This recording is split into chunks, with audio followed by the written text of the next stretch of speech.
Oke, Bu, kita melihat ada beberapa hari ini pengukuhan SOTK baru kan sudah berjalan dengan secara maksimal gitu.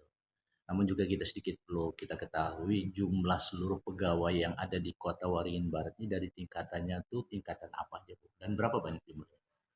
Baik, eh, jadi untuk pegawai kita di Kabupaten Kutawi Barat berjumlah eh, 4.000 sekian ya. Enggak ini 4.000, kadang 4.100, kadang 3.800 sekian karena fluktuatif. Hmm. Jadi perkiraan kita 4.000 kurang lebihnya. Jadi itu terdiri dari tenaga struktural, kemudian tenaga fungsional. Fungsional ini kan ada dari kesehatan, ada dari pendidikan, kemudian dari tenaga teknis lainnya, ya itu jumlahnya. Jadi kalau di pendidikan sekitar 1.000 lebih. Nah, terkait dengan SOTK baru, alhamdulillah itu SOTK sebagai disampaikan oleh Pak PJ Bupati untuk SOTK sebenarnya kan perdanya di tahun 2021.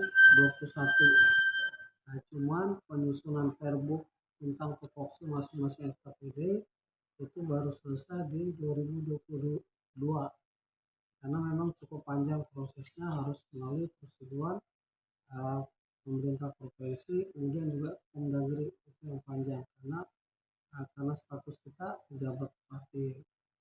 Nah, terkait dengan SPK baru ini juga panjang juga ceritanya karena untuk pengukuhan pelantikan pengisian jabatan di SPK baru ini harus mendapat persetujuan dari Menteri Dalam Negeri, kemudian juga harus mendapat persetujuan teknis dari BKN. Itu Badan yang bikin Hukum. lama. Jadi cukup lama lah di Kemdagri, hampir berapa minggu, kemudian di BKN juga hampir 1 bulan, dan alhamdulillahnya di akhir Februari ini Pertek persetujuan sudah kita terima, Pertek juga terima. Alhamdulillah pada Jumat minggu yang lalu kita sudah melakukan pengukuhan untuk kepala OPD, dan untuk pejabat struktural terutama eselon 3 dan 4, alhamdulillah juga kita sudah melakukan pengukuhan pelantikan pada tanggal 27 Februari kemarin, ya kemarin. Dan pelantikan untuk eselon 3 di semua OPD ini ada sejumlah, eselon 3 ada 169, kemudian untuk eselon 4-nya ada 161. Kemudian juga kita sekaligus melantik jabatan fungsional di beberapa OPD, ya seperti dari dinas kesehatan, pendidikan, kemudian beberapa OPD untuk jabatan fungsional itu ada 163 tadi. Sebenarnya ini merupakan kewenangan dari kepala OPD untuk melantik. Nah, tapi kita tidak mengetahui kendala apa yang terjadi di OPD sehingga banyak pegawai Jakpro ini melapor kami belum melakukan pelantikan. Akhirnya kemarin kita jadikan satu sehingga cukup panjang, ya cukup panjang, kita sekitar 470-an itu yang kita lantik dan dikukuhkan kemarin.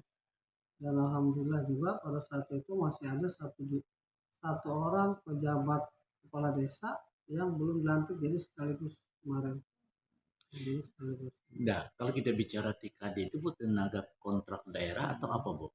Iya, jadi kalau kita di sini memang untuk ASN ini ada namanya ASN. ASN ada dua. ASN terdiri dari pegawai PNS dan P3K. Tapi itu P3K ada aturan mainnya. Nah, tetapi untuk kita di Kobar ini mungkin hampir semua daerah ada istilah tenaga kontrak daerah. Itu tenaga kalau non ASN katanya lah, non pegawai pemerintah. Nah, TKD kita di Kobar ini jumlahnya hampir sekitar 1.900.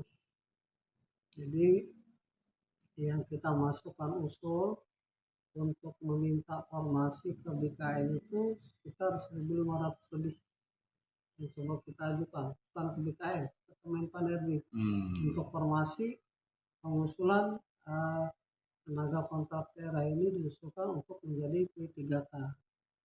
3K, ya jadi sekitar 1.500 sekian, jadi di bawah 1.600 itu yang kita usulkan ke Kemenpan RB dan ini masih proses ke Pak PJ Bupati. Nah, kalau kita bicara P3K itu apa Bu maksud itu Bu? Kalau P3K memang beda. Tadi saya jelaskan ASN itu terdiri dari dua, PNS dan P3K. Singkatannya Bu, singkatannya. Pegawai pemerintah perjanjian kerja.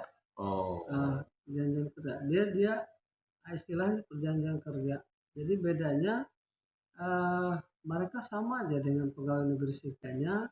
Kalau mereka untuk ke mana? Untuk pensiun yang jelas nggak ada. Untuk pensiun mereka tidak menjamin. Tapi kalau hak-hak mereka sama aja dengan ASN. Tapi tidak punya hak pensiun. Tapi bukan TKD. Bukan ya. Bukan. P3K beda dengan TKD. Kalau P3K itu ada pegawai pemerintah. Pegawai pemerintah dengan perjanjian kerja. Perjanjian kerja. Kalau TKD tenaga kontrak. Iya, tenaga kontrak daerah itu tidak dipayungi oleh aturan. Tapi kalau P3K dia diatur dengan Undang-Undang ASN. Ada di dalam Undang-Undang ASN, ada aturan. Ada diatur dengan PP juga. Tapi kalau TKD ini tidak ada. Itu kebijakan daerah. Kebijakan daerah karena memang kita kurang tenaga. Terutama untuk staf ya. Untuk staf sangat kurang sekali. Nah, kalau kita bicara tenaga honor itu apakah TKD atau P3? Tenaga honor beda dengan P3K. Dia bisa masuk ke P3K setelah melalui tes, setelah ada formasi dari Kemenpan. Beda. Seleksinya ada di situ. Ada seleksi. Jadi TKD bisa masuk ke P3K, bisa. Bisa juga dia masuk ke PNS, bisa. Itu kalau pendidikan mereka sesuai dengan formasi yang ada yang dites nantinya. Berarti ada tahapan gitu ya? Ada tahapan. Untuk verifikasi data mereka gitu ya? Jadi kalau TKD nantinya untuk P3K kita belum tahu kebijakan Kemenpan RB seperti apa. Tapi dari arahan Pak Presiden kemarin, saya lihat kan ada salah satu di poin terakhir itu adalah masa depan tenaga honorer. Salah satu poin yang dari ini kan Pak Jokowi. Nah, mudah-mudahan dari arahan Pak Jokowi terutama penekanan terhadap masalah-masalah itu yang terakhir itu menjadi perhatian dari Kementerian Pertanian. Seolah ada. Sedikit Bu, kalau kita bicara P3K itu punya target nggak dalam sasaran mereka untuk mengabdi? Yang mana kalau TKD kan ada batasannya 2 tahun diperpanjang. Kalau TKD tiap tahun diperpanjang. Tiap tahun. Kalau TKD, kalau P3K itu ada perpanjangan juga. Ada perpanjangan. 5 tahun. 5 tahun. 5 tahun bisa diperpanjang lagi. Nah bedanya kalau P3K dia tidak bisa bermutasi. Tidak bisa bermutasi. Apakah mutasi antar OPD ataupun mutasi keluar daerah?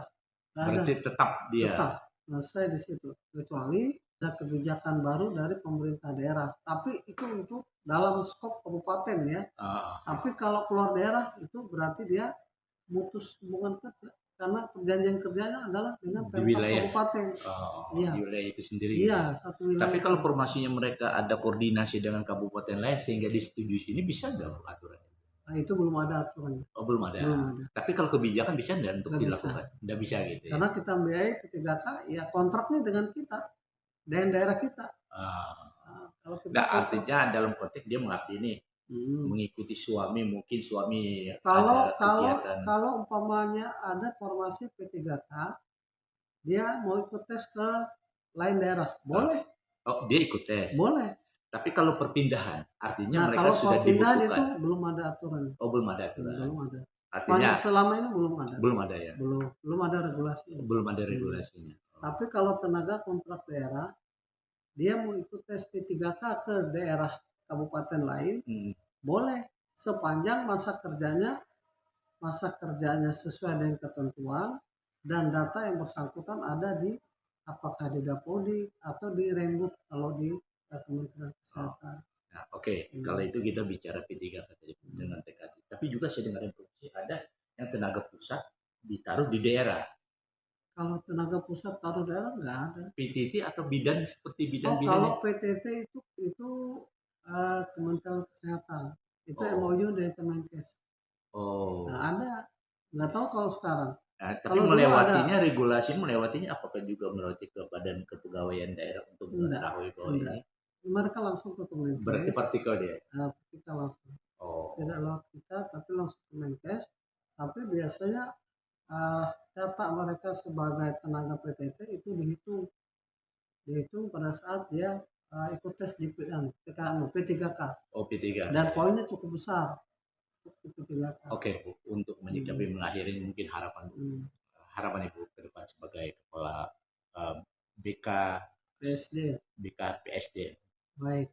Jadi terkait dengan harapan kami terutama dalam pengembangan sumber daya manusia bahwa eh, mari kita bekerja secara profesional ya dengan memperhatikan disiplin kinerja kita dan terkait dengan pelantikan kemarin tentunya ada yang promosi ada yang pupah ada yang lantik.